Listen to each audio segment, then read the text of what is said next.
Dando continuidade para comporem a mesa para apresentarem o tema Prestação de Contas, convidamos o mestre em Direito e ministro do Tribunal Superior Eleitoral no período de 2009 a 2011, Dr. Joelson Dias.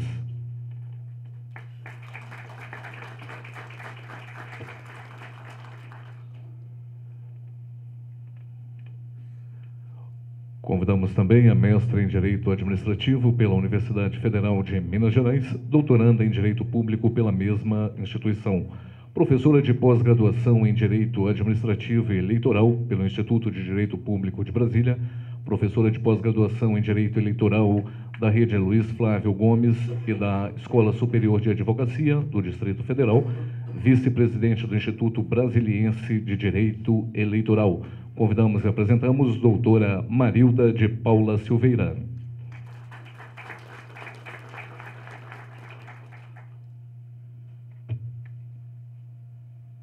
Convidamos também a compor a mesa o senhor prefeito de São Domingos do Prata, senhor Fernando Rola.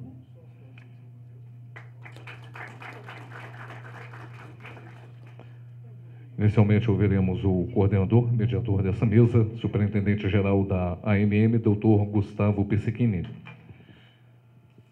Figurinha repetida, acaba ficando apenas passageiro aqui a minha mediação com a apresentação inicial. Queria saudar o doutor Joelson, pessoa que já nos conhecemos no Congresso Mineiro de Municípios, esteve presente na AMM conversando com o nosso presidente Ângelo Roncalli, uma pessoa que se demonstrou extremamente solícita e disponível para participar conosco deste seminário, e não só solícita, mas profundo conhecedor do tema. Razão da escolha pelos organizadores da sua presença aqui, ao que muito agradecemos.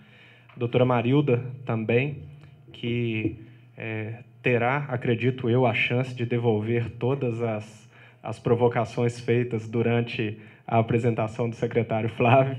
E prefeito Fernando, muito bem-vindo novamente a esta mesa, em que discutiremos um assunto que, por vezes, acaba com todo o sonho de uma candidatura construída ao longo de um período. Pela Associação Mineira de Municípios, nós temos a oportunidade de conviver no dia a dia com muitos, não só prefeitos, gestores públicos, técnicos e outros. E eu, depois de 18 anos no governo do Estado, vindo participar de uma associação municipalista, estou a cada dia aprendendo mais sobre isso e tendo a oportunidade de conhecer novos conceitos. Em uma das viagens das reuniões itinerantes da AMM, conversando com alguns prefeitos, um deles me disse exatamente o seguinte, o que foi dito aqui, inclusive, na parte da manhã. Eleição não é apenas aquele momento em que o cidadão aperta a tecla lá no voto eletrônico. Eleição é um processo, e esse processo não significa que a primeira vez que vai ser disputado por um candidato significa que, se ele venceu, está tudo certo, e se ele perdeu, está tudo errado. E esse processo, para muitas pessoas, inicia num período em que, às vezes, ele está tendo o primeiro contato com as demandas sociais, o primeiro contato com a administração pública, e, em razão disso, ele precisa ter em mente que é preciso sair, se não vitorioso no voto, sair efetivamente concluído o processo que eles chamam de processo, nós chamamos de processo eleitoral. E uma das coisas que põe por terra muitas vezes é o processo de prestação de contas. Depois de tudo feito, depois de tudo levado adiante, na prestação de contas pode haver algum equívoco, alguma irregularidade, algum inconveniente que põe fim ao sonho, né, de uma disputa de um pleito eleitoral. E é sobre isso que nós vamos falar agora. Eu queria, claro, iniciar agradecendo esse convite que me foi formulado pelo Tribunal Regional Eleitoral, pela AMM. Eu tenho tido a grata satisfação de me fazer sempre presente nesses eventos em Minas Gerais. Essa semana já é a segunda palestra consecutiva que profiro em Belo Horizonte, o que me envaidece assim, me honra enormemente, porque todos nós sabemos a competência, a capacidade, a experiência de tantos que poderiam estar aqui a lhes falar na tarde de hoje e, claro, na medida que os convites me chegam, é justamente por ser sabedor dessa honra, da importância desses eventos, é que realmente não consigo declinar e não poderia começar então de outra forma, senão externando os meus mais sinceros agradecimentos por esses generosos convites que me foram formulados. Eu quero ressaltar e sempre ressalto a importância da realização desses eventos, mais do que formarmos, capacitarmos aqui já agora os pré-candidatos, pré-candidatas, candidatos, partidos políticos, advogados, membros do Ministério Público, juízes. A grande oportunidade que se oferece, na verdade, é para que a sociedade, o eleitorado, enfim, o verdadeiro protagonista do processo eleitoral, que é o cidadão, o eleitor, a eleitora, possa dele participar, mediante eventos como esse, aprofundar aí os seus conhecimentos, trocar ideias e saber do que se pode e o que não se pode realizar durante as eleições, ou pelo menos se investigar aquilo que se acha que pode ou não fazer durante as eleições. Por isso, a importância do evento, estão mesmo de parabéns o TRE e a AMM por essa iniciativa. Nós, e eu tenho insistido muito nisso, falamos de direitos políticos sem termos a verdadeira dimensão do que isso significa. Que não é só votar e ser votado, não é só a cada 4 meses comparecer às urnas e depositar lá o seu voto, mas é efetivamente a participação popular. E a participação popular não somente se filiar a um partido político, por exemplo, mas participar na universidade, na academia, nas escolas, nos sindicatos, nas associações de bairros e em eventos como esse, da discussão da política, ou seja, participarmos todos nós, cidadãos, da formação das políticas públicas, da formação das próprias leis que regerão, que disciplinarão o processo eleitoral. Nós temos vivido momentos de muita dificuldade para os políticos e para a política. Momento de descrédito, de desmotivação, de desincentivo, de frustração verdadeiramente. Parece para muitos da nossa sociedade que nem a política nem os políticos têm mais jeito. E eu tenho sustentado que é justamente nesse momento de frustração, de descrédito, de desânimo, esses momentos reclamam mais participação, mais engajamento. Porque se temos deficiências, se temos dificuldades, quem superará essas deficiências, essas dificuldades? Quem aperfeiçoará o nosso regime? Quem aperfeiçoará as nossas instituições? Enfim, quem dará jeito da política e dos políticos, senão nós mesmos? Não podemos esperar, e nem queremos isso com toda certeza, a vinda de um Messias, de um Salvador, seja um partido político, seja um candidato, uma candidata que terá todas as respostas, porque nós todos já temos uma experiência concreta, real, histórica, no que esses verdadeiros Messias, salvadores da pátria, se constituíram em determinados momentos, na consolidação de um regime autoritário, de um regime déspota, de um regime ditatorial, em que a livre circulação de ideias foi tolhida, em que pessoas foram mesmo torturadas por terem uma ideia, uma visão diferente de sociedade. Como me parece, também não podemos esperar um regime, um sistema de iluminados, como se apenas poucos dentre nós, cidadãos, co-irmãos, tivessem as ideias, a experiência, a capacidade de aperfeiçoar essas instituições, como se política fosse coisa de iluminados. A política não é coisa de iluminados. A política é a nossa atividade diária, é a nossa atividade cotidiana. A política foi o único meio que encontramos até hoje para conviver em sociedade, para compartilharmos essas nossas ideias, para trocarmos ideias, para que fosse possível conviver na pluralidade, como tão bem nos ensina Hannah Arendt, por exemplo. E a própria Ana quem também nos lembra. A fraude, a corrupção, o abuso do poder político, o abuso do poder econômico, a compra do voto, tudo isso compromete mesmo a política. Tudo isso macula mesmo, mancha a política e os políticos. Mas como nos lembra Hannah, nós não podemos confundir aquilo que compromete, aquilo que mata a política e os políticos, com a própria política, com os próprios políticos. Por isso que me parece necessário um engajamento cada vez maior, uma participação popular cidadã cada vez maior de nós todos, justamente para darmos cabo, para combatermos aquilo que macula a política e os políticos, que é a fraude, a corrupção, o abuso do poder econômico, o abuso do poder político, e não a política e não os políticos. E é por isso que nos reunimos em eventos como esse, para buscarmos, para refletirmos sobre as condutas, sobre as ideias, sobre o que é possível fazer para salvar a política e os políticos de todas essas mazelas que comprometem o seu bom nome, que comprometem a sua própria existência. Porque a toda evidência, sem a política, quiçá sem os políticos, não será possível a nossa vida em sociedade, não será possível vivermos nessa pluralidade, nessa diversidade de ideias, sem termos os meios, os mecanismos, os gestores que permitirão essa nossa comunicação, esse nosso debate. Eu fico feliz de ter começado primeiro esse nosso painel sobre arrecadação, aplicação de recursos nas campanhas eleitorais, prestação de contas nas campanhas eleitorais, porque certamente se falasse depois da doutora Marilda Silveira não teria mais o que acrescentar.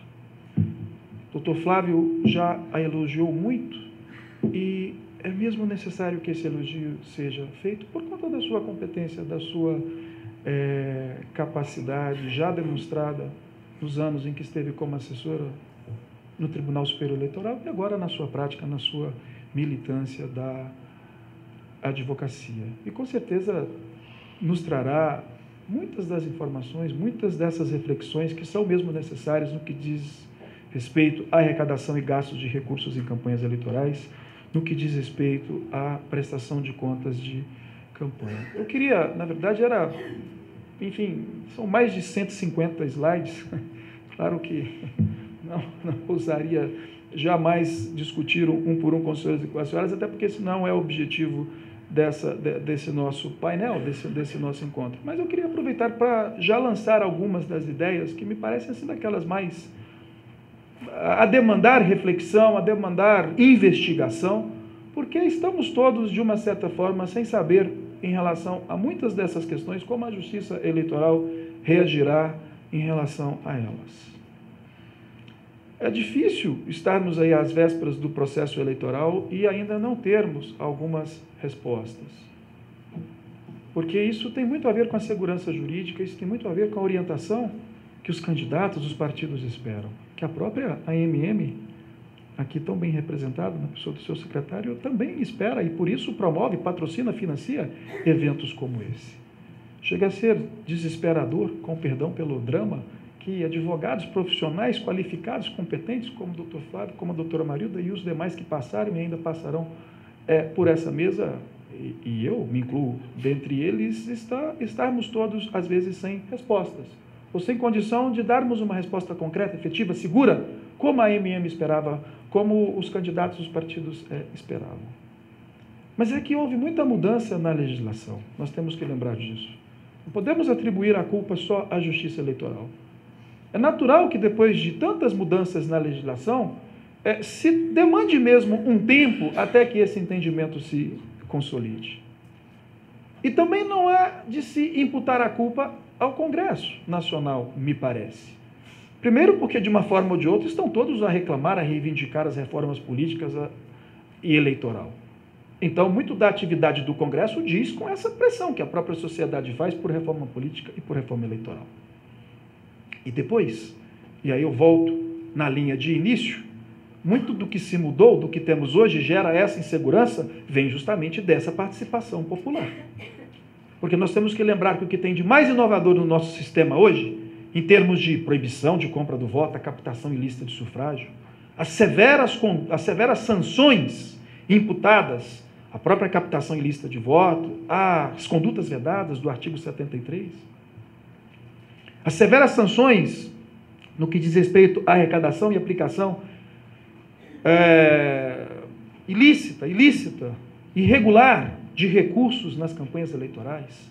E, finalmente, no que diz respeito ao que tem de mais novo agora, que é a chamada lei da ficha limpa, ficha suja, a lei complementar 135 de 2010, dizem todas essas modificações na legislação, novas leis, sanções mais severas, com a participação popular. Porque são todas elas leis, sanções decorrentes de projetos de lei de iniciativa popular, que podem até, do ponto de vista formal, não configurarem propriamente lei de iniciativa popular, porque não se foi possível conferir as assinaturas, conferir o número dos títulos de eleitores, acabou o próprio parlamento, o Congresso, os partidos assumindo como se sua fosse, ou se seus fossem esses projetos de lei de iniciativa parlamentar. Mas o que importa é que estava ali a motivação popular, estava ali a reclamação, o clamor da sociedade de que se coibisse as fraudes, a corrupção, a compra do voto, a falta de uma vida pregressa compatível com o exercício das funções com a qual determinado candidato, candidata postula a sua candidatura. Então nós temos também que ter em conta que essa insegurança jurídica decorre muito dessa própria participação popular. Ou seja, como tudo na vida é dialético, como tudo na sociedade é dialético, essa insegurança, que é muito ruim, seria muito bom que nós tivéssemos, acaba por reforçar, na verdade, um aspecto muito importante que muitos parecem olvidar, esquecer, não aprofundar na investigação, na discussão, que é justamente a participação popular que levou à adoção de todas essas leis de iniciativa popular nos exatos termos constitucionais precisos da soberania popular direta. Mais do que votar e ser votado, de poder, pelo plebiscito, pelo referendo, pelos projetos de iniciativa de lei popular, exercer diretamente a soberania. Então, essa é uma ressalva que faço sempre para que, de novo, não nos perquemos nesse mar de desilusão, de descrédito, de desânimo em que se encontram todos com a política e com os políticos. Muito da atuação da Justiça Eleitoral vem justamente das respostas que o tribunal dá às consultas formuladas pelos parlamentares, deputados federais e senadores, que são justamente os eleitos pelo povo, os representantes populares. O braço da soberania popular, que é justamente o da democracia representativa. Enfim, me parece fundamental essas reflexões para que a gente também não se perca a achar também que por conta dessa insegurança que de certa forma vivemos hoje, estaria tudo perdido, estaria tudo sem rumo, estaria tudo sem solução. E eu reforço muito esse aspecto, porque também não é verdade que estamos assim todos perdidos, sem rumo, sem referências, por conta de uma certa instabilidade na jurisprudência da Justiça Eleitoral. Um eventual vai e volta em relação a determinados entendimentos. É que nós temos, efetivamente, todo um sistema de inelegibilidades vigente, construído há mais de 20 anos, desde a Constituição de 88, mais precisamente com a Lei Complementar 64/90. Verdade é que tivemos muitas inovações promovidas pela Lei Complementar 135. Mas, ao mesmo tempo, a lei só veio reformar, modificar a Lei Complementar 64/90, de maneira que muitos daqueles conceitos, daqueles institutos que tomaram anos, décadas, plural, para serem consolidados, certamente nos servirão de guia, nos servirão de referência. Da mesma forma como nós também já temos aí, desde 1997, pelo menos, a Lei 9.504, que disciplina a realização de eleições no país e que cuida justamente da arrecadação e aplicação dos recursos nas campanhas eleitorais. Ou seja, também nessa matéria nós temos um norte, nós temos uma orientação. Também nessa matéria nós temos como avaliar, investigar, pesquisar a evolução do entendimento jurisprudencial da Justiça Eleitoral, de modo a buscarmos nessa pesquisa nessa evolução, algum critério, alguma norma, alguma direção, algum sentido para a nossa prática, para os nossos atos, para a nossa conduta. O que eu vejo, e aí me permitam a franqueza, porque estamos em um evento acadêmico, aqui não me parece lugar adequado para se afirmar tal ou qual posição, me parece mais um espaço para lançarmos todas as ideias, todas as reflexões, de maneira que possamos todos nós voltarmos ao descanso dos nossos lares ou ao ofício dos nossos gabinetes e ali sim refletirmos melhor e mais sobre essas questões até chegarmos a conclusões. É que quando a legislação se consolida, quando a jurisprudência se consolida, vedando determinadas práticas, vedando determinados atos, vedando determinadas condutas, parece que os partidos e os candidatos estão sempre a buscar um meio alternativo de continuar naquela mesma conduta, naquela mesma prática, naquele mesmo ato. Ou seja, temos que considerar também essa situação prática, real, cotidiana. Muitos não se conformam que determinadas práticas são mesmo proibidas e buscam de uma forma ou de outra um desvio, uma alternativa, uma aproximação diferente para, de uma outra forma, praticar aquele mesmo ato, realizar aquela mesma conduta. E aí é por isso que dizia, me permitam a franqueza. Porque se todos nós sabemos que determinada conduta, determinado ato está proibido, não é porque o realizaremos de outra forma, de outra maneira, que nos livraremos dessa vedação, dessa proibição. Gustavo? Pois não. Então, é preciso que nos conformemos todos com essa proibição, com essa vedação, e ou mudamos as leis, ou nos conformamos com essas vedações, nos conformamos com essas proibições. Mas para mudar a lei, para mudar a legislação em relação a algumas dessas proibições, dessas vedações, eu estou aqui a enfatizar que vedações, proibições que tentam evitar, eliminar o abuso do poder político, o abuso do poder econômico, o uso indevido dos meios de comunicação, as condutas vedadas tendentes a afetar a igualdade de oportunidades entre os candidatos e os partidos no período eleitoral, a compra do voto, a fraude, a corrupção. Mas, no que tentarmos então mudarmos essas vedações, essas proibições, pode ser que estejamos aí a eleger um outro regime, outros valores. E aí é saber se queremos mesmo isso. Porque os valores, o regime, o sistema que temos hoje é aquele decorrente da Constituição. Mais precisamente do parágrafo 9º do artigo 14 da nossa Constituição de 88.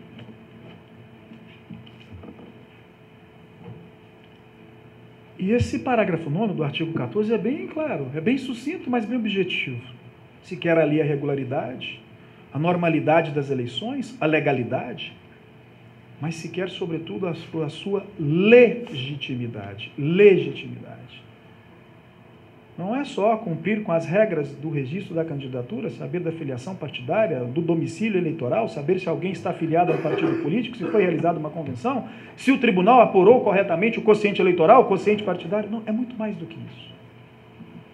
É saber se a fraude, a corrupção, o abuso não interferiram com as eleições.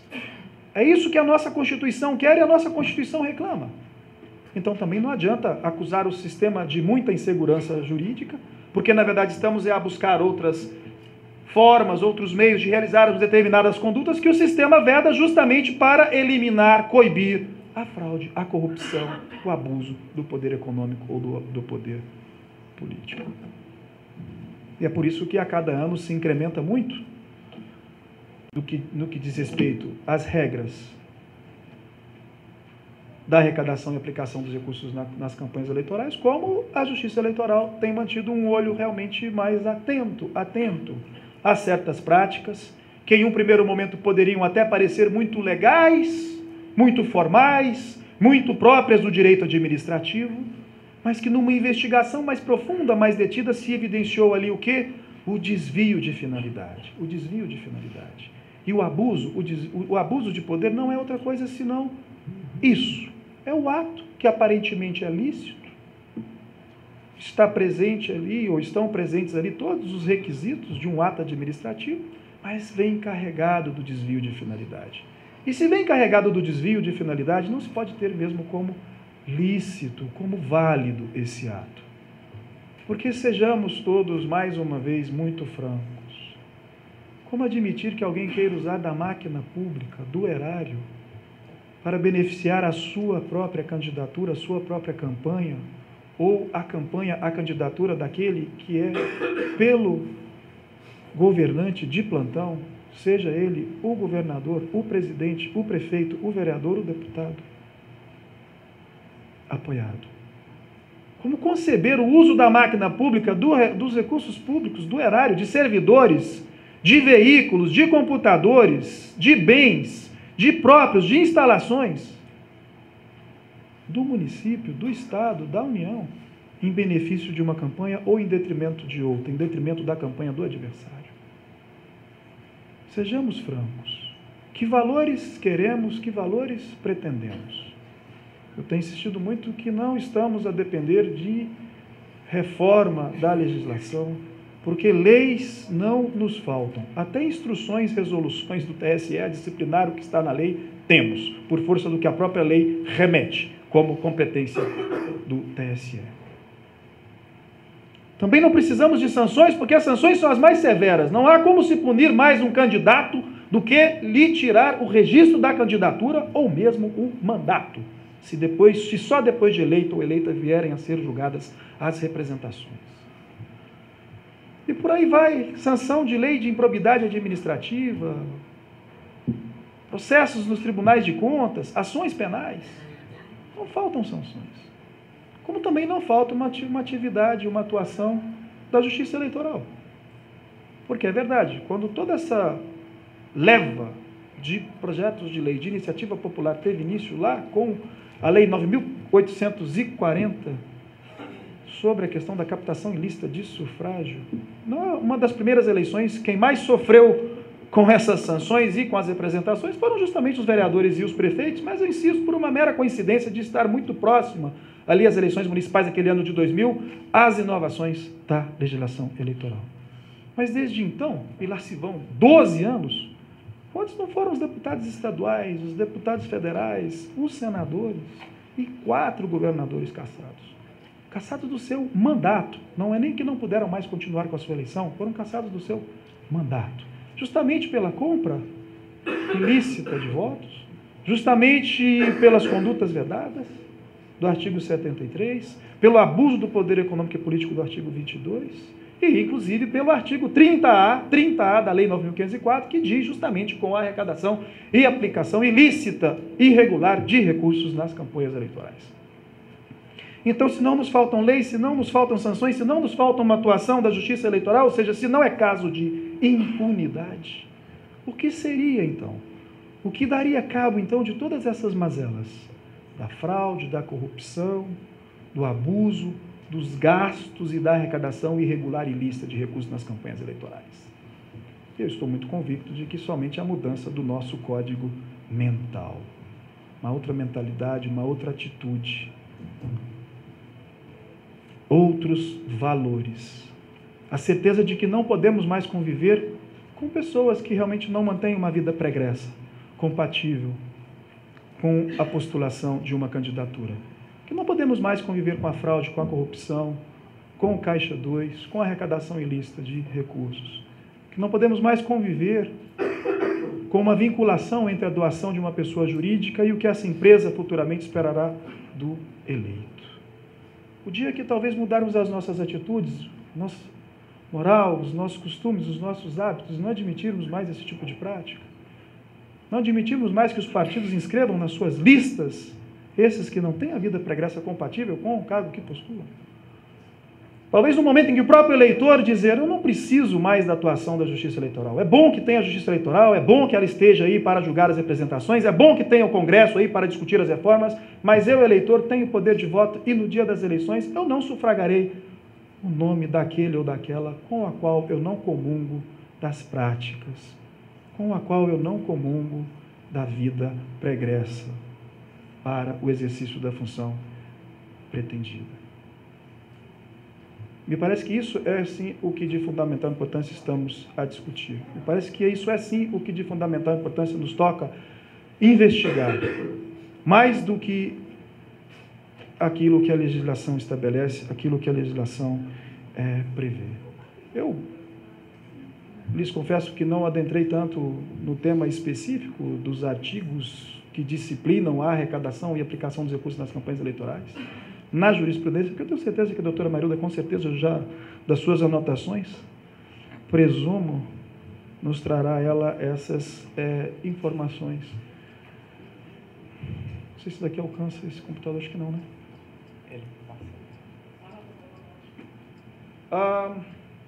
Me parece que assim, o que há de mais importante diz com os limites de gastos, e nós insistimos na discussão do financiamento público e financiamento privado, e esquecemos que talvez entre esse verdadeiro maniqueísmo, se será o financiamento público ou exclusivamente privado de campanha, nós temos talvez condições de pensar em limite de gastos, dizer quanto cada partido, cada candidato poderá gastar com a televisão, com o rádio, com as placas, com a contratação de colaboradores, com as faixas, com os cartazes, com os panfletos.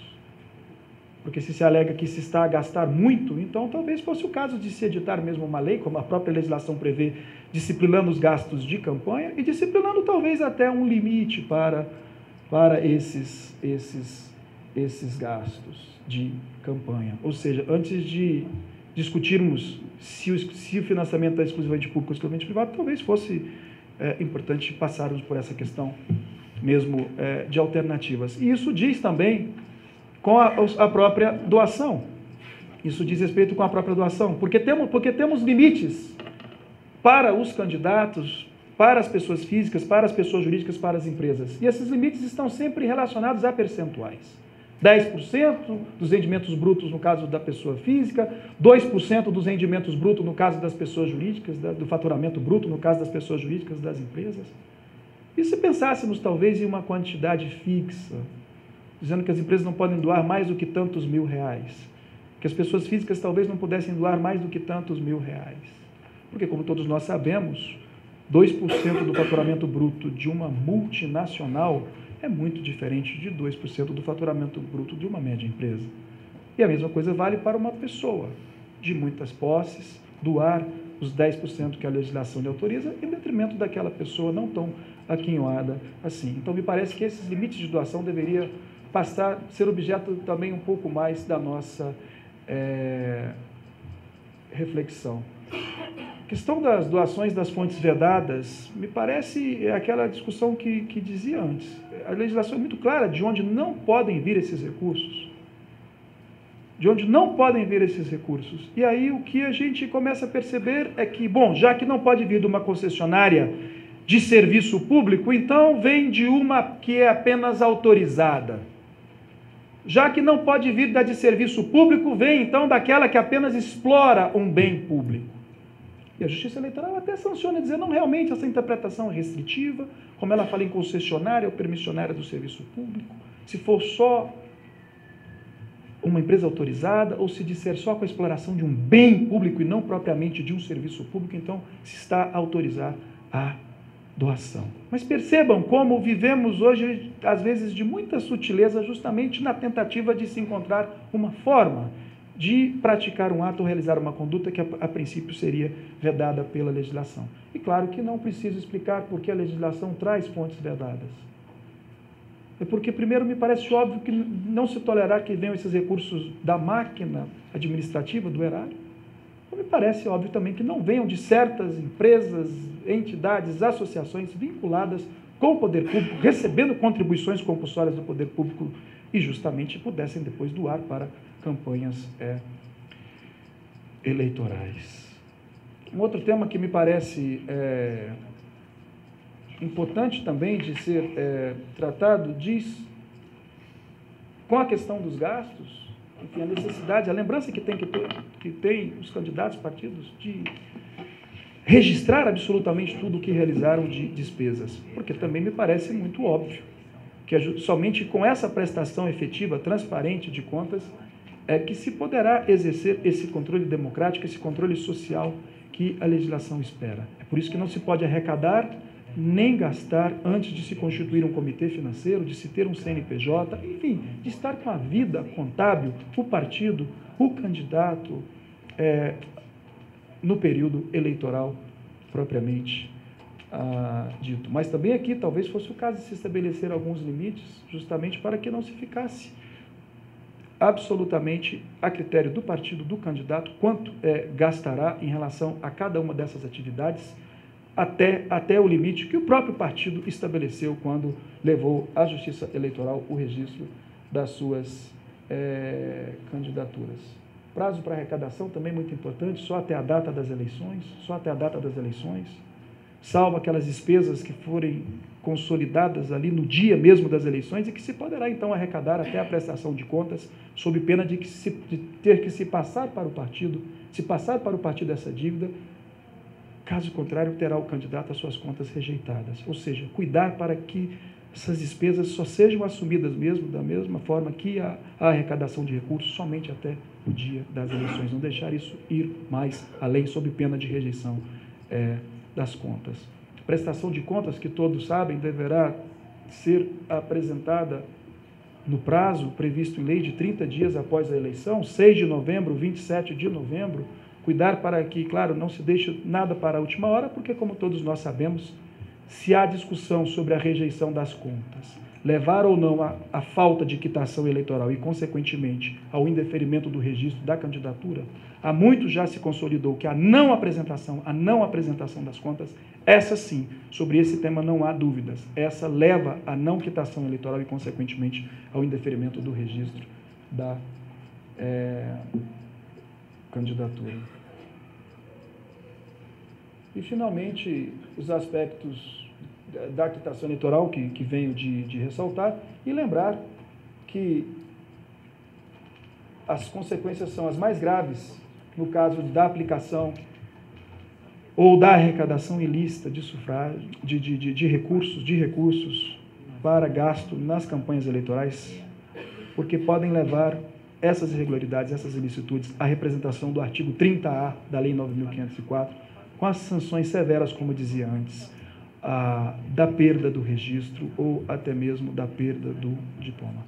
Eu concluo reforçando, então, essa necessidade que me parece temos todos de investigarmos o direito comparado, as soluções, as alternativas encontradas por outros países, não necessariamente para importarmos automaticamente. Nós temos um dos sistemas, por mais que deficiência tenhamos, nós temos um dos sistemas eleitorais mais avançados do mundo. Nós temos uma das instituições republicanas democráticas, por mais insuficiências e deficiências que tenhamos, também das mais avançadas do mundo. Nós é que já temos muito a ensinar para o mundo, sem nenhum ufanismo. A nossa urna eletrônica está aí a evidenciar isso. Mas nós precisamos investigar essa experiência de outros países, discutir essa experiência de outros países, saber o porquê esses outros países querem muito se aproveitar da nossa experiência, da nossa legislação, das nossas práticas, para que talvez consigamos aperfeiçoar, melhorar também esse nosso sistema de arrecadação e aplicação de recursos públicos. Muito obrigado, uma boa tarde.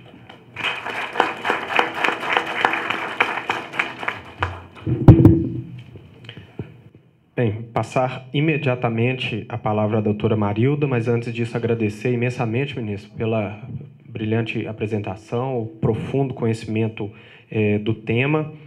E a doutora Marilda agora vai fazer a complementação do tema. Prefeito, o senhor gostaria de se pronunciar? Ok. Doutora Marilda, por favor. Bom, como eu sou baixinha, eu vou ficar aqui mesmo para disfarçar um pouco, né? Bom, boa tarde a todos. Eu queria agradecer de antemão o convite da MM e da Escola Judicial Eleitoral, do Tribunal Regional Eleitoral de Minas Gerais. Agradecer as gentis palavras do ministro, certamente não faço jus a elas e a do Flávio, e na figura de quem cumprimento a todos que estão aqui presentes. O Flávio dedica uma boa parte do seu tempo a alegrar a minha vida, mas eu estou até satisfeita porque, numa época em que a gente dava aula, ele vivia falando para os outros: eu sou do interior, eu nasci em Bambuí, embora eu moro em Brasília. E ainda bem que não lembrou, né? Porque pelo menos eu contando me dou direito de defesa. Ele vivia falando nas aulas que eu tinha sido a primeira vereadora caçada pelo 41A em Bambuí. Você é de Bambuí? Olha para você ver, eu sou de Bambuí, vou lá sempre. E é mentira aí, tá vendo? Diz ele que eu fui vereadora caçada pelo 41A lá em Bambuí. Então, que eu não podia contar o que eu tinha dado em troca do voto. Vira e mexe, eu encontro um aí na rua que me pergunta o que eu dei em troca desse bendito voto que me levou à cassação lá no município de Bambuí. Eu queria dizer que isso é mentira. Eu nunca fui caçada pelo 41A e pelo menos eu mesma, contando o caso, me dou o direito de defesa, né? Qual foi o artigo, então? Não foi o 41. Não fui caçada, nunca fui vereadora, e acho que a gente que trabalha com isso, né, ministro, tem uma dificuldade de pensar em entrar nessa vida política. É o primeiro caso que eu vejo que a defesa vem a inicial. Mas é porque foi televisionado. A cada dia que passa, a história piora, né? Eu cheguei para dar aula, o câmera que transmitia, gravava a aula que era transmitida, falou assim: Marilda, mas você não estava presa. O câmera acreditou na história e achou que tinha sido presa. Eu vou te contar uma coisa, mas o Flávio é um amigo querido e ele, além de me colocar em algumas frias, ele alegra a minha vida. Mas hoje eu não estou aqui para poder falar de 41A, né? Eu estou aqui para poder falar de prestação de contas na campanha eleitoral.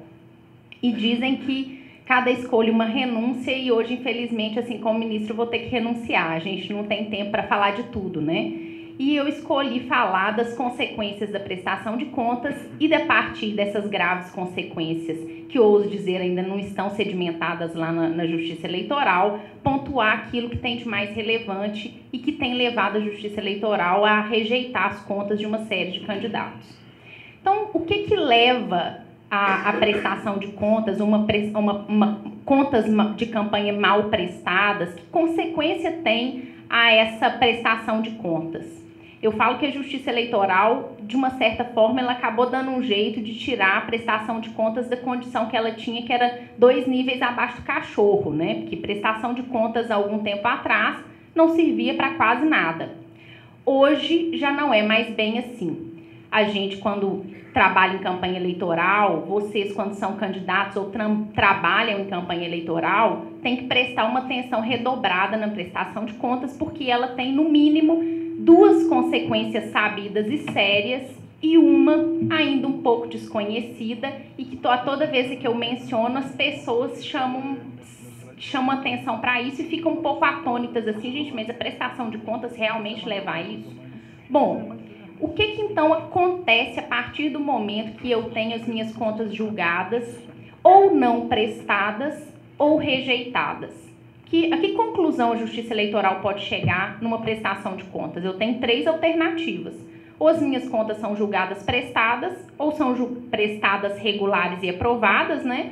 Ou são julgadas não prestadas, porque eu sequer apresentei a prestação de contas, ou apresentei um rol de documentos que não pode nem ser chamado de prestação de contas, né? Ou essas contas são julgadas reprovadas. Quando eu tenho as contas julgadas reprovadas ou não prestadas, eu tenho uma série de consequências possíveis. A primeira delas, hoje ainda, é a ausência de quitação eleitoral, e a gente ainda vai voltar um pouquinho nesse tema, porque acho que a maioria de vocês sabem que ele está pendente de julgamento em 3-3 e aguardamos um posicionamento do ministro Toffoli, que deve vir nessa sexta-feira. A segunda consequência, que depende de uma ação sequenciada, de uma ação posterior, é o 30A, que o ministro mencionou muito bem, que é o fato de que eu posso pedir a cassação do registro do diploma, na verdade, do candidato, quando eu tenho uma arrecadação de recursos ou gastos ilícitos na campanha eleitoral. Mas essa cassação do diploma, ela depende de um requisito específico, que é a proporcionalidade. Não é qualquer rejeição de contas, não é qualquer ilícito que leva a essa cassação do diploma.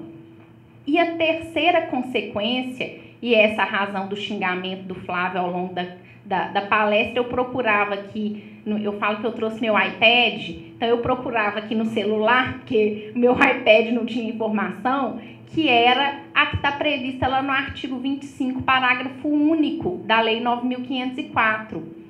A Lei 9.504, ela faz menção à suspensão das cotas do fundo partidário quando há rejeição de contas de candidato. Eu sei que isso surpreende a todos, ou a maioria, porque, de fato, a Justiça Eleitoral ela não tem suspendido as cotas do fundo partidário e nem imposto essa sanção nos casos de rejeição de contas de candidato. Ela só faz isso quando a rejeição de contas é das contas do partido. Isso não acontece na campanha eleitoral. Mas o fato é que a lei prevê essa suspensão na rejeição de contas do candidato e no artigo que cuida da rejeição de contas do partido na campanha eleitoral. Então, eu quero acreditar que essa alteração que veio com a Lei 2034, ela não veio à toa. Ela está ali por alguma razão.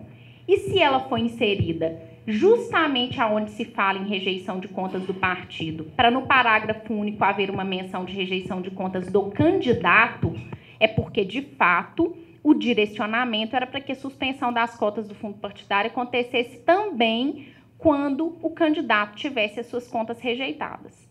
Pois muito bem, a gente tem então 3 consequências possíveis. Eu vou falar de cada uma delas resumidamente para a gente poder parar um pouquinho na quitação eleitoral e depois descer aos problemas principais da prestação de contas. Eu disse que há possibilidade de contestação da prestação de contas pelo artigo 30A. Por que eu disse que a Justiça Eleitoral teve que construir uma jurisprudência para salvar a prestação de contas? Antes da existência do 30A, antes da existência da quitação eleitoral, antes da existência dessa Lei 12.034, que é de 2009, que traz a possibilidade da suspensão das cotas do fundo partidário, há aproximadamente 8, 10 anos atrás, talvez menos, a prestação de contas irregular ou a prestação de contas contas rejeitadas ou a não prestação de contas não gerava consequência nenhuma. Alguém que prestasse as suas contas irregularmente, alguém que arrecadasse recursos irregulares, não tinha consequência prática nenhuma. Essa ânsia de resolver o problema da prestação de contas, ela vem de um tempo na Justiça Eleitoral, mas ela foi reafirmada, ela se reacendeu na época do mensalão, quando, de fato, ficou mais do que claro e notório o problema da prestação de contas, que era o Caixa 2 que vinha para a campanha eleitoral, e se depararam com a questão de que ninguém podia fazer absolutamente nada com relação àquelas pessoas que tinham arrecadado aqueles recursos irregularmente naquela campanha. Então, eu pensei, olha, Justiça Eleitoral, a gente tem que dar uma solução para isso. Não tem cabimento uma pessoa fazer uma prestação de contas com uma série de irregularidades e não sofrer nenhuma consequência. Veio, então, a primeira regra da quitação eleitoral, a segunda do artigo 30A e a terceira da suspensão das cotas do fundo partidário. Eu não vou seguir a ordem por uma questão de importância que eu selecionei aqui para essa palestra. A primeira, eu dizia, o 30A, ele depende de uma ação posterior. O que significa isso? Não é uma consequência direta da rejeição das contas a resposta com a cassação do diploma do candidato quando ele tem alguma irregularidade, ainda que grave, na sua prestação de contas. É preciso que, a partir daquela prestação de contas, algum legitimado pegue aquele processo, olhe, veja alguma irregularidade e resolva, dentro do prazo previsto na lei, juizar a representação com base no 30A. E aí, a partir daquela representação, se a Justiça Eleitoral entender que a irregularidade é grave e que há proporcionalidade para a aplicação daquela sanção, o diploma do candidato, então, será cassado. Há algum tempo, o TSE julgou um caso lá do sujeito que tinha feito uma festa e nessa festa, perto das eleições, ele descia de helicóptero e fazia um discurso e parecia claro que aquele evento tinha uma conotação eleitoral. Mas, Marildo, o que isso tem a ver com a prestação de contas? Tudo a ver. O que acontece na campanha eleitoral que custa dinheiro tem que aparecer na prestação de contas, ainda que não se materialize em recursos financeiros. Todo mundo aqui que algum dia já trabalhou numa campanha, já passou perto de uma campanha, já conversou com um candidato na vida, sabe que não são só de recursos financeiros ou de dinheiro que vive uma campanha. É de doações de bens materiais ou de bens que podem significar dinheiro, como diz a Justiça Eleitoral na expressão que usa, que são estimáveis em dinheiro. Então, qualquer coisa que custe dinheiro e que seja utilizada na campanha eleitoral tem que aparecer na prestação de contas. Não apareceu, é sinônimo de caixa 2. Caixa 2 é aquilo que eu uso e que não declaro. Então, fiz uma festa, tem conotação eleitoral, não está na minha prestação de contas, é caixa 2. Alguém legitimado, Ministério Público ou partido coligação, entrou com a representação e provou que houve um evento com conotação eleitoral, sem que aquilo tenha aparecido na prestação de contas, é um ilícito sinônimo de arrecadação ou gastos irregulares na campanha eleitoral. Tem proporcionalidade? O que é essa proporcionalidade? Proporcionalidade é uma gravidade tal no âmbito daquela campanha eleitoral. O que quer dizer isso? R$100 numa campanha de R$1.000 é muito dinheiro. Mas R$1 milhão numa campanha de 150 milhões de reais pode não ser. A proporcionalidade para o 30A ela é considerada na campanha em si. Então, é preciso ver na campanha daquele candidato qual é a significação daquele volume de recursos implementado naquela campanha para saber se aquilo de fato tem proporcionalidade para eu caçar o diploma. Mas, Marilda, essa já é uma consequência muito importante. O 30A, ele gera a possibilidade de caçar o diploma, de o sujeito perder o mandato, por causa da prestação de contas. Mas, atenção, não é por causa da prestação de contas. É preciso que, a partir da prestação de contas, ou ainda que nem se tenha visto a prestação de contas, alguém ajuize uma ação específica. Então, aquele sujeito não foi cassado, não foi por causa da rejeição de contas. Ele foi cassado em função de uma representação eleitoral, uma representação judicial eleitoral. Essa ação é que provoca a cassação do diploma do indivíduo. A prestação de contas não causou absolutamente nada até agora. Ela dependeu de uma ação específica. Eu estou querendo aqui descobrir uma consequência da prestação de contas em si. Se ninguém se movimentar, se ninguém olhar para aquele candidato, não fizer nada, a prestação de contas em si, rejeitada ou não prestadas as contas, ela gera uma consequência? Bom, o 30A é um efeito colateral, eu acho que poderia concluir. Ele não é uma consequência direta da rejeição dessas contas. O que seria uma consequência direta? Bom, eu disse aqui que a segunda hipótese seria, na minha opinião, a suspensão das cotas do fundo partidário. Essa é a minha opinião. Por enquanto, não é a da Justiça Eleitoral. E me parece, inclusive, uma ótima alternativa àqueles que dizem que a prestação de contas não tem consequência nenhuma. Porque se é que ela não tem consequência nenhuma a partir da 12.034, uma consequência seria a suspensão das cotas do partido para que o partido sofresse com aquela rejeição de contas. Aí você vai dizer, mas Marilda, o partido vai sofrer com isso? O que ele tem com o ovo? Né? Assim, o problema é do candidato. Ele vai sofrer com a rejeição de contas do candidato? Vai, porque, na verdade, quem presta essas contas é o comitê financeiro. Depois que acaba a campanha eleitoral, inclusive, o Tribunal Superior Eleitoral entendeu que não é preciso que haja assunção de dívida, o partido pode o partido pode assumir as dívidas do candidato, porque eles se misturam após a campanha eleitoral. E, de fato, aquele candidato, depois que passada a campanha eleitoral e essa prestação de contas e prestadas as contas pelo comitê financeiro, me parece justo que o partido também, como a Lei 9.504 impõe, cuide dessa prestação de contas e responda por isso, caso as contas sejam rejeitadas ou declaradas não prestadas. Mas o fato é que não adianta, né? Por enquanto eu não sou ministra lá do TSE, então não tem voto, não posso decidir e um voto só não faz 7, né? Eles não, por enquanto, eles não, isso é conduta vedada, será? Eles não impõem essa sanção. Qual é a consequência disso? Como o 30A não é consequência direta, como a suspensão das cotas do fundo partidário ainda não estão implementadas, e eu digo ainda porque essa alteração ela é de 2009. Então, a alteração não veio na Lei 9.504 no corpo, nos artigos que falam de prestação de contas efetivamente. Ela veio lá no artigo 25, onde fala de arrecadação de gastos e recursos em campanha. Se você for ver lá na lei, a expectativa é que a sanção pela rejeição das contas viesse na parte de prestação de contas. Como não veio, esse link ainda não foi feito. Mas, para mim, não tem dúvida nenhuma. A prestação de contas de partido está lá na Lei 9.096, que também fala de suspensão de cotas do fundo partidário para rejeição de contas de partido. Essa previsão está na 9.504, no artigo 25, parágrafo único. Mas, bom, não adianta eu ficar reclamando, minha filha, porque não tá, a Justiça Eleitoral não está aplicando isso, não suspende as cotas do fundo partidário. Ótimo.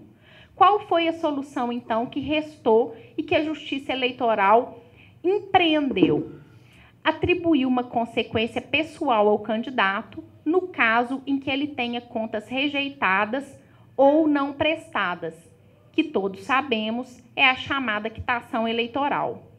Qual que é a polêmica que envolve a quitação eleitoral, que imagino uma boa parte de vocês deve saber? A quitação eleitoral, desde antes da alteração de 2009, há algum tempo, ela foi criada por uma resolução do Tribunal Superior Eleitoral.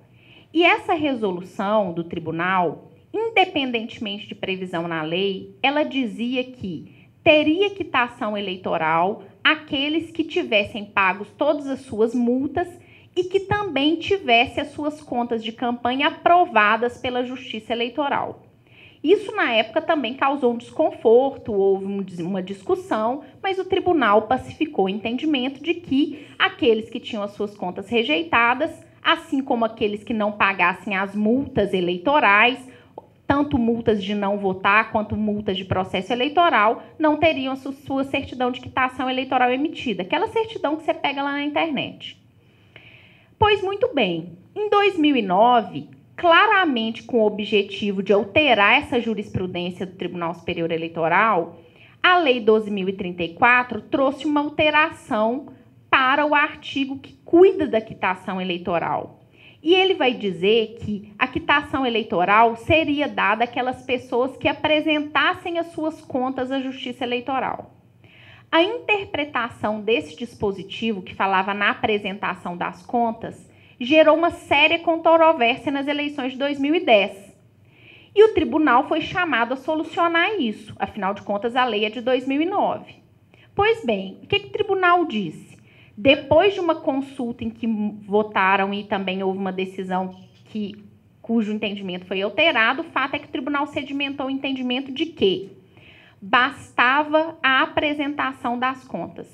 Não era preciso que as contas fossem aprovadas para a quitação eleitoral ser expedida. Então, se houvesse rejeição das contas, não importava, a quitação seria expedida de qualquer maneira. Passou a eleições de 2010, todos os candidatos acreditavam que a rejeição de contas não tinha consequência nenhuma. Por que não tinha consequência nenhuma? Porque agora, depois da 12.034, com a interpretação do TSE, não gerava ausência de quitação eleitoral. Não estão aplicando o 25, parágrafo único. E o 30A depende de uma ação posterior. É igual a cabine do Silvio Santos, assim, eu tenho este lado aqui, preciso cuidar desta ação, mas não tem consequência nenhuma. Você quer gastar dinheiro com uma ação que não vai ter consequência nenhuma, ou você não quer gastar dinheiro com uma ação que não vai ter consequência nenhuma? Qual é a escolha que a pessoa vai fazer? Eu não vou nem preocupar com essa ação, que não me traz consequência nenhuma. E foi a opção que uma grande parte dos candidatos, então, à época, que tiveram suas contas rejeitadas, fez. Eu não estou nem preocupado com essa rejeição de contas, porque isso não tem consequência nenhuma. O maior número de candidatos que nos procurou tinha suas contas de campanha rejeitadas com trânsito em julgado. E aí você vai perguntar, gente, mas por que essa pessoa não recorreu? Quem é que deixa um processo transitar em julgado? Eu te respondo, quem acredita que esse processo não vai trazer consequência nenhuma, né? Acontece que, quando votaram a resolução das eleições de 2012, agora recentemente, para a prestação de contas de campanha e arrecadação de recursos, o TSE mudou de entendimento para dizer que a rejeição de contas gera o impedimento para a expedição de quitação eleitoral. Então, todos aqueles candidatos que estavam com as contas rejeitadas passaram de um dia para a noite a condição de inelegíveis, ou porque ausente uma condição de elegibilidade, eles não teriam a quitação eleitoral. No dia da votação, vários ministros, né, suscitaram a relevância dessa questão, mas no dia seguinte é que a grande polêmica explodiu e os partidos preocupados com aquilo entraram com pedido de reconsideração lá no tribunal para que então fosse reavaliada a questão da quitação eleitoral, considerando que esses candidatos deixaram seus processos transitar em julgado, que eles haviam recebido uma informação do tribunal que lhes legitimava no seu entendimento, seria uma expectativa legítima de que eles continuassem na condição de quem detém quitação eleitoral, aviaram então um pedido de reconsideração que entrou na pauta da última sessão do TSE. E alguns possivelmente acompanharam na imprensa que esse julgamento terminou empatado em 3-3 e o ministro Dias Toffoli vai se manifestar, esperamos até na sexta-feira, a respeito dessa quitação eleitoral. Se de fato é preciso ter as contas aprovadas para ter quitação eleitoral, ou se não, se basta a apresentação das contas para que o candidato tenha essa quitação eleitoral.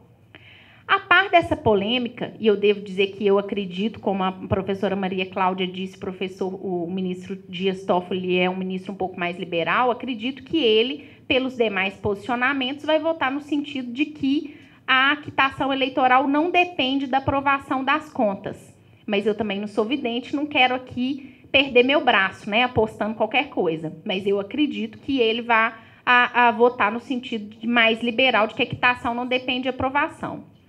Independentemente desse posicionamento do tribunal, do posicionamento que o ministro Toffoli adote, essa discussão das contas, ela atrai duas questões colaterais que me parecem muito importantes.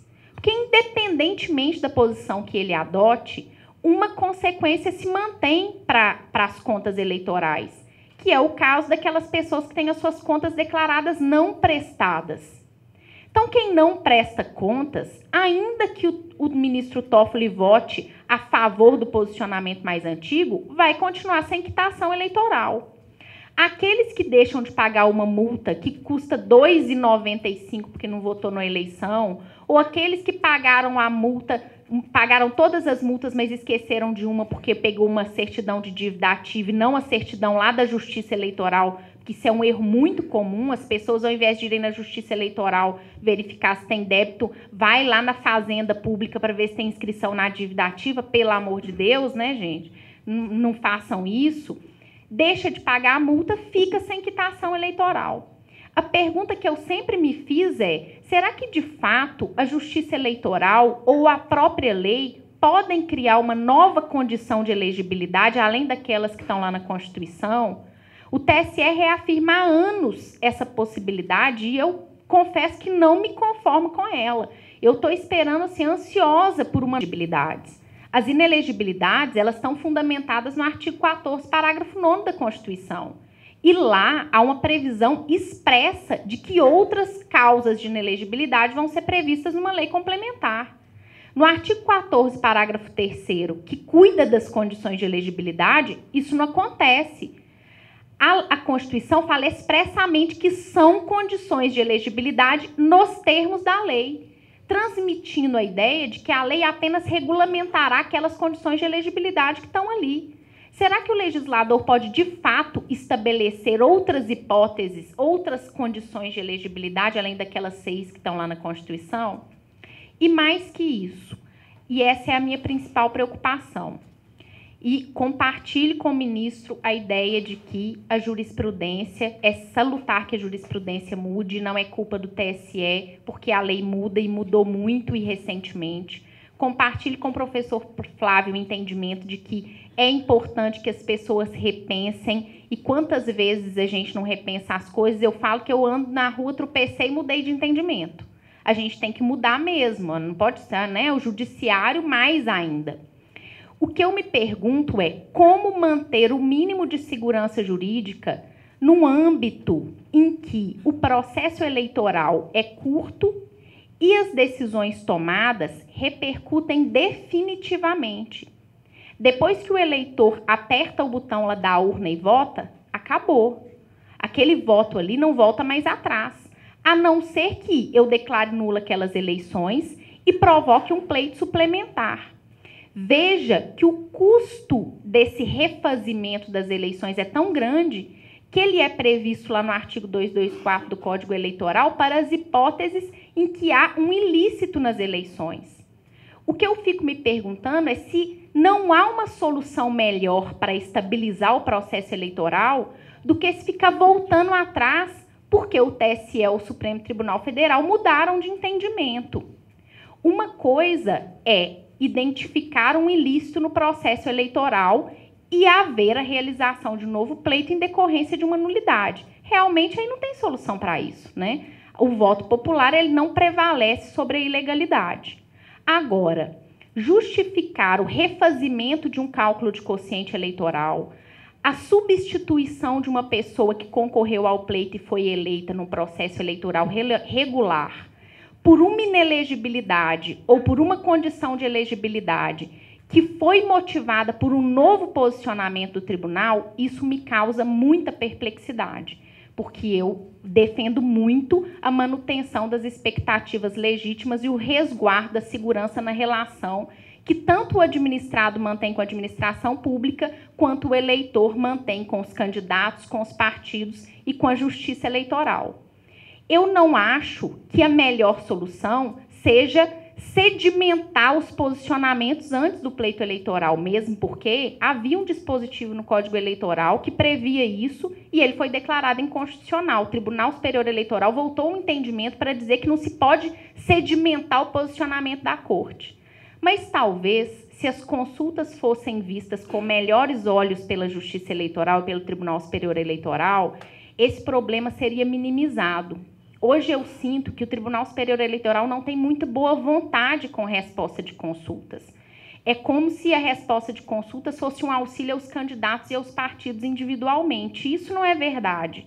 A Justiça Eleitoral tem essa competência anômala, não é à toa. É porque as questões têm que ser decididas antes que a eleição de fato aconteça. O princípio dispositivo aqui, ele é peculiar. Isso não é uma justiça comum que a pessoa pode esperar 15 anos a resolução de um conflito. Justamente para solucionar este problema é que o Código Eleitoral trouxe a possibilidade de que os candidatos, os partidos os partidos e candidatos dentro daquela competência específica possam consultar a Justiça Eleitoral. Me parece que esse seria um caminho, pelo menos razoável, para que as expectativas fossem melhor sedimentadas. Já que eu não posso resolver o problema no consequente, que eu resolva na ponta, que é quais as expectativas eu vou incutir nessas pessoas antes que o processo eleitoral termine, ou se inicie, né? Como disse o ministro, é muito angustiante para nós, e imagino então para os candidatos, não saber o que vai acontecer ao longo da eleição. Meu tempo já acabou, mas ainda quero falar de uma pequena questão, como eu disse. As consequências da prestação de contas são muito graves, e eu queria chamar a atenção para um problema 2, que são os mais recorrentes e que, para os quais as pessoas não se atentam. A gente viu isso muito nas prestações de contas das eleições passadas.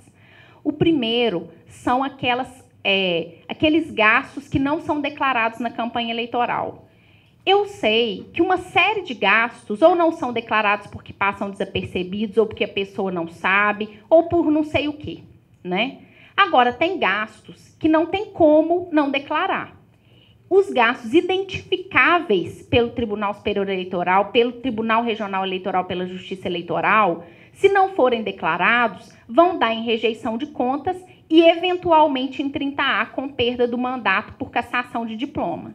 Como é que a Justiça Eleitoral vai saber que eu gastei uma coisa que eu não declarei na minha campanha eleitoral? Ela tem duas formas de saber isso, aliás, três. A primeira, por inspeção da própria Justiça Eleitoral, porque ela pode fazer circularização dos dados. Isso é difícil? É, porque a Justiça Eleitoral não tem pessoal suficiente para isso, mas pode acontecer. O mais comum e o que acontece na maioria das vezes é 2. Os candidatos sempre têm oposição. Então, necessariamente, a oposição que vê um gasto sendo realizado não declarado, hoje já está um pouco mais esperta de comunicar à Justiça Eleitoral para que aquilo, então, seja considerado como gasto não declarado e caixa 2. Então, atente-se para o fato de que você tem oposição, a sua campanha não é uma ilha. E terceiro, e mais comum, é um gasto que pode ser relacionado a outro, gente. Pelo amor de Deus, é mais velho do que andar para frente. Declarou o uso de carro, uso de moto, tem que declarar o uso de combustível. Declarou comitê, o comitê não ficou voando, né? O comitê está em algum lugar. Então, aqueles gastos que são relacionados ao uso de algum bem, eles têm que ser declarados, porque a Justiça Eleitoral já tem um padrão de rejeição para essas contas. E nessas eleições especialmente, embora nas eleições de 2010 já houvesse essa previsão e isso não foi feito, a Justiça Eleitoral está determinada a identificar os gastos ocultos na campanha eleitoral.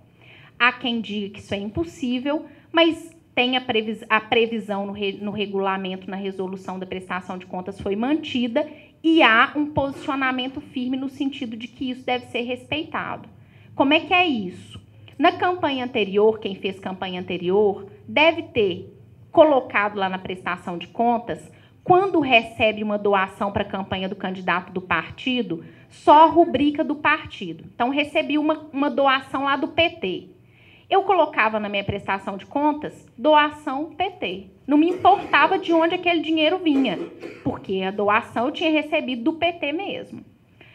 A resolução do Tribunal de Contas do TSE esse ano, ela já exigia isso em 2010, mas esse ano a notícia é de que vai ser identificado o descumprimento.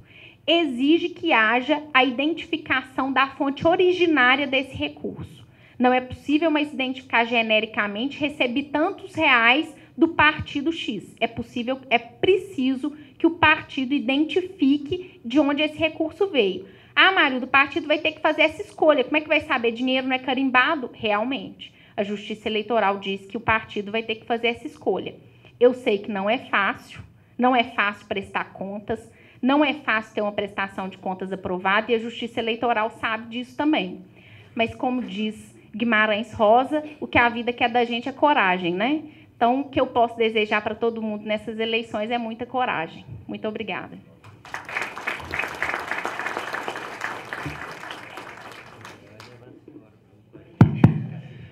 Bem, muito obrigado, doutora Marilda. Se por enquanto a senhora ainda não é ministra, eu por enquanto ainda também não voto. Se assim o fizesse, a senhora seria ministra. É bom saber... Eu quero deixar claro que eu não tenho 35 anos. Nem eu. Bem, hoje a doutora Maria Cláudia utilizou um termo aqui que é sangue na boca, né? Quando algumas pessoas perseguem implacavelmente alguns direitos.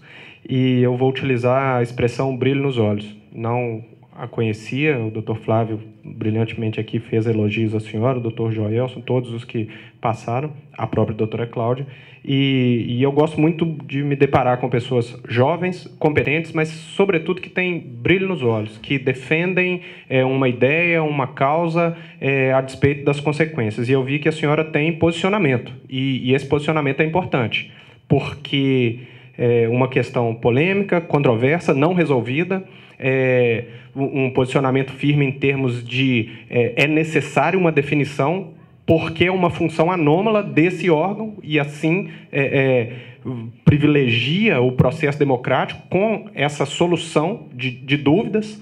Então, a Associação Mineira de Municípios fica extremamente lisonjeada por o TRE ter escolhido uma pessoa com tamanho brilhantismo para nos brindar aqui hoje com essas observações. E, da mesma forma, doutor Joelson, ministro, o senhor também pelos esclarecimentos que foram prestados.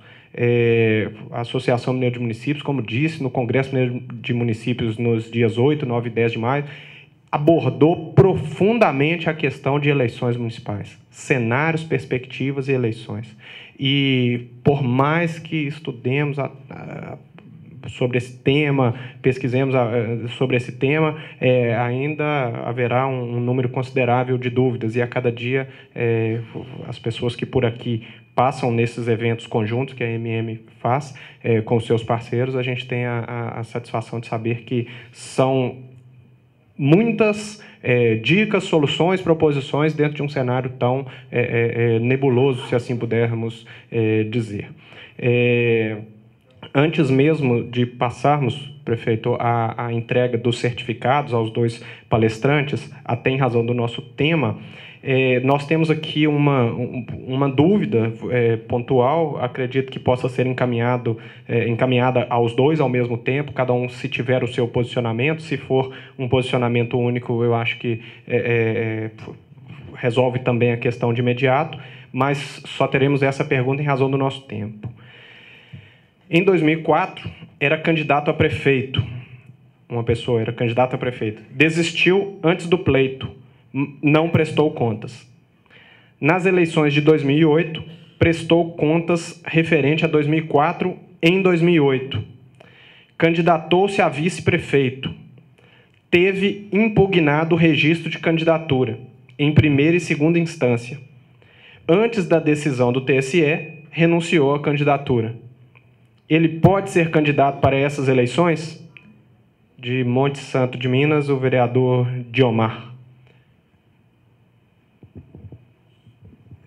Eu não estou vendo um impedimento. Eu não saberia dizer as razões aí da impugnação nas eleições de 2008. Quer dizer, sugere que seja por conta dessas contas não apresentadas. Mas eu ousaria dizer que, como essas contas não foram apresentadas em relação à eleição de 2004, enfim, e já apresentadas posteriormente, se foram mesmo apresentadas posteriormente, teria valido só para aquela legislatura específica. É isso mesmo. Eu acompanho o relator, mas porque como é que eu vou discordar do ministro, né? Mas eu quero acrescentar uma coisa que não deu tempo e eu ia falar sobre isso aqui na palestra. Quando as pessoas não prestam contas, não significa que elas estão o resto da vida condenadas pela não prestação de contas, não. Elas podem prestar as contas posteriormente. Só que a resolução TSE diz que essas contas prestadas extemporaneamente, elas não serão mais julgadas. Então, as pessoas que prestam contas posteriormente não têm as suas contas julgadas mais, mas ficam sem quitação eleitoral até o fim do mandato para o qual concorreram.